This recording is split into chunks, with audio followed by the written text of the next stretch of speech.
The elevators of Hargrove and Associates opened with a ding, sharp enough to announce the beginning of another competitive workday. Clara Bennett stepped out first, balancing a stack of color-coded folders and her iced latte.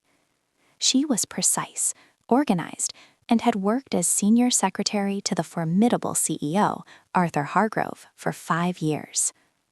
Right behind her stumbled Ethan Cole, the newly hired junior secretary, holding 3 planners, a laptop bag, and somehow a plant. "Why are you carrying a fern?" Clara asked without looking at him. Ethan adjusted his glasses. "Mr. Hargrove said he wanted something alive and resilient in the office. I felt seen." Clara sighed. "The plant is for the lobby, Ethan." "Oh," he paused. "Well, good morning to you too." Their boss, Arthur Hargrove, was known for running the tightest corporate ship in the city, which meant Clara and Ethan ran it for him. They shared a desk island just outside his office, shared phones, shared calendar access, shared tension. At 9:03 a.m., Clara's phone rang. "Hargrove and Associates, this is Clara." At the same time, Ethan's rang. "Hargrove and Associates, Ethan speaking." They both paused. Clara narrowed her eyes. "You stole line 2. You hog line 1. I always take line 1. Maybe it wants a change."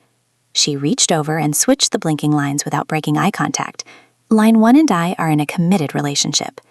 Ethan grinned. "I'm very charming. I could win it over." It wasn't just phone lines. It was everything. Clara color-coded by department, Ethan organized by vibes. Clara scheduled meetings with precision. Ethan left buffer time for emotional recovery. Clara preferred silence. Ethan hummed when thinking. One afternoon, Mr. Hargrove stepped out of his office, impeccably dressed and mildly terrifying. "I need one of you to accompany me to the Lexington conference this weekend." Clara and Ethan both spoke at once. "I'll go. I'll go." They glared at each other. Mr. Hargrove raised a brow. "Excellent. You both will." The Lexington conference was held at a luxury hotel overlooking the river. Clara wore a navy suit. Ethan wore a charcoal one and an expression of determination. On the train ride there, Clara worked on her tablet. Ethan glanced at her. "You know, you don't always have to win." "I'm not trying to win." "You absolutely are." She finally looked at him.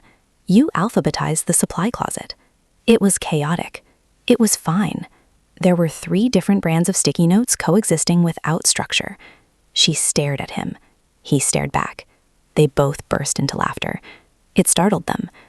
That night, after Mr. Hargrove retired to his suite with a stack of business proposals, Clara and Ethan stayed in the hotel lounge organizing documents.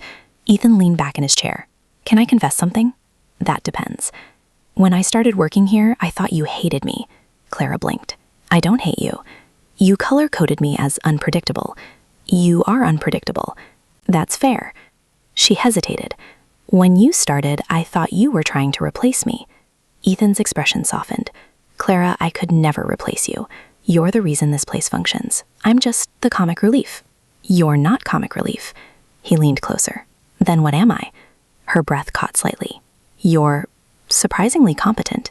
He gasped. "From you? That's basically a love confession." She rolled her eyes, but she was smiling. The next morning, disaster struck. Mr. Hargrove's keynote presentation file was missing. Clara's stomach dropped. It was on the flash drive. Ethan checked his bag. "I transferred it to my laptop as backup." They both froze. "You did what?" she whispered. "I believe in redundancy." He opened his laptop. The file appeared on screen. Clara stared at him, stunned. "You saved the presentation." He shrugged. "Buffer time for emotional recovery." She laughed, then impulsively hugged him. He froze. Are we being efficient right now?" She pulled back quickly, flustered. "Don't ruin it." After the successful conference, Mr. Hargrove summoned them. "You two," he said, steepling his fingers, "are remarkably effective together. I've decided to promote you both." Their eyes widened. Co-executive assistants, equal authority, equal responsibility. Clara and Ethan turned to each other. "Equal?" Ethan whispered. She smirked. "Try not to alphabetize the furniture." No promises. Mr. Hargrove cleared his throat. "There is one more thing." They stiffened. "I expect professionalism at all times." They blinked. He adjusted his cufflinks. "The entire office has been taking bets." Clara's face turned scarlet. "Sir, you're painfully obvious," he said calmly. "Now kindly take your celebratory tension elsewhere. I have mergers to finalize." Back at their shared desk, the office buzzing with congratulations, Ethan leaned against it. "So," he said, "now that we're equals, does that mean I can take line 1? Clara stepped closer. "Only if you take me to dinner first." He blinked. "Are you scheduling me?" "Yes." He smiled slowly. "Is it a mandatory meeting?" She tilted her head. "Very." He reached for her hand. "Clara Bennett, would you like to attend dinner with me tonight at 7 p.m.? She squeezed his fingers. "I'll check my calendar." A dramatic pause. "It's open." He grinned. "Good. I've been trying to book that slot for months." She laughed, and for the first time they didn't argue over the phones or the color codes or the sticky notes. 6 months later, their desk island became one desk, by choice. 2 years later, Mr. Hargrove attended a very organized, perfectly scheduled wedding where the seating chart was alphabetized but color-coded by vibes. As Clara walked down the aisle toward Ethan, she whispered when she reached him, "You know this is technically a permanent appointment." He smiled, eyes shining. "I believe in redundancy." Ethan's point of view. The first time Ethan Cole saw Clara Bennett, she was reorganizing the supply cabinet like it had personally offended her. From Ethan's point of view, it was love at first alphabetical dominance. He had arrived 20 minutes early for his first day as junior secretary to Arthur Hargrove, CEO of Hargrove and Associates, armed with a notebook titled Operation Impress Everyone. He didn't expect everyone to be Clara. She stood in front of the cabinet, sleeves rolled up, muttering, "Paperclips do not belong near rubber bands. They are ideologically different." Ethan blinked. "Oh," he said aloud without meaning to. She turned. He forgot his own name for approximately 3 seconds. "You must be the new hire," she said, assessing him like he was a spreadsheet that needed formatting. "Yes, Ethan Cole. I come with references, a positive attitude, and strong opinions about staplers." She stared. He panicked. "Standard staplers, not novelty ones. Those are chaos." A pause. "Good," she said. And that was the moment Ethan decided 2 things. 1, he was absolutely in trouble. 2, he was absolutely in love. From Ethan's perspective, Clara didn't hate him. She was just professionally territorial, which honestly he respected. But he might have antagonized her a little. On his 3rd day, he reorganized the shared digital calendar, just slightly, by color mood instead of department. When Clara opened it, she went still. "What?" she asked calmly. "Is lavender?" "Optimistic but cautious," Ethan replied. "And burnt orange?" "High-risk confidence." She closed her eyes. "Why is Mr. Hargrove's board meeting labeled teal?" "Strategic serenity." She turned to him slowly. "I need you to understand something very important." He swallowed. "Yes?" "Calendars are not emotional landscapes." He leaned forward. "But they could be." She stared at him for a long, unreadable moment. And then, very faintly, her mouth twitched. That tiny, almost smile, Ethan replayed it in his head for weeks. The truth was, Ethan never wanted to replace Clara. He admired her. She anticipated Mr. Hargrove's needs before he spoke. She could juggle 6 phone lines without breaking eye contact. She once corrected a typo in a contract from across the room. Across the room. Who does that? One afternoon, he watched her quietly while she worked. She tucked her hair behind her ear when concentrating.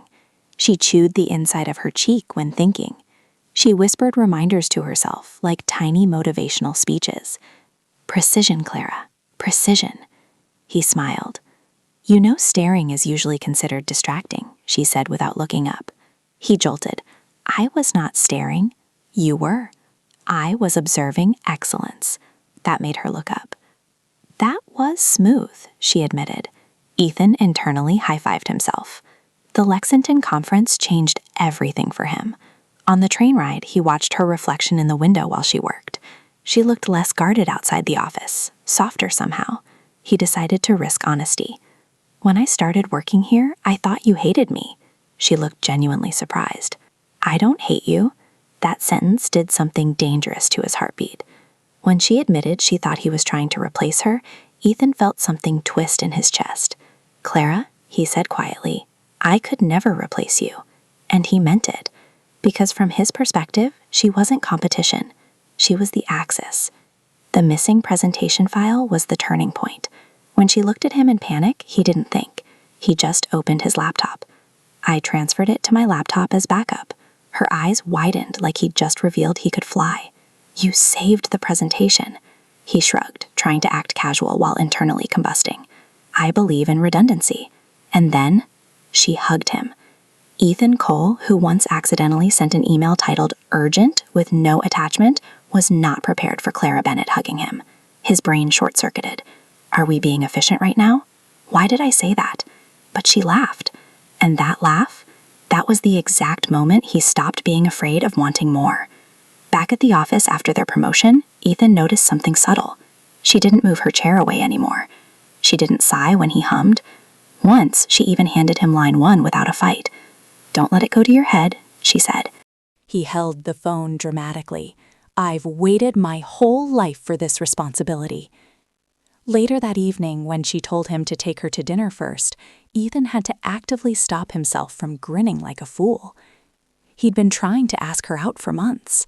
He'd drafted the conversation in his head. Version 1, smooth and confident. Version 2, accidentally poetic. Version 3, so hypothetically, if 2 executive assistants were romantically aligned, none of them survived Clara's directness. "Only if you take me to dinner first." He blinked. Was this real? "Is it a mandatory meeting?" he asked, because apparently sarcasm was his coping mechanism. Very. He went home that night and texted his sister. "Emergency. She's scheduled me." Months into dating, Ethan realized something. Clara didn't become less organized when she fell in love. She just started organizing him too. She reminded him to eat lunch. She added "Ethan, breathe" to his calendar before major events. She kept a spare tie in her drawer for when you inevitably spill something. He inevitably spilled something.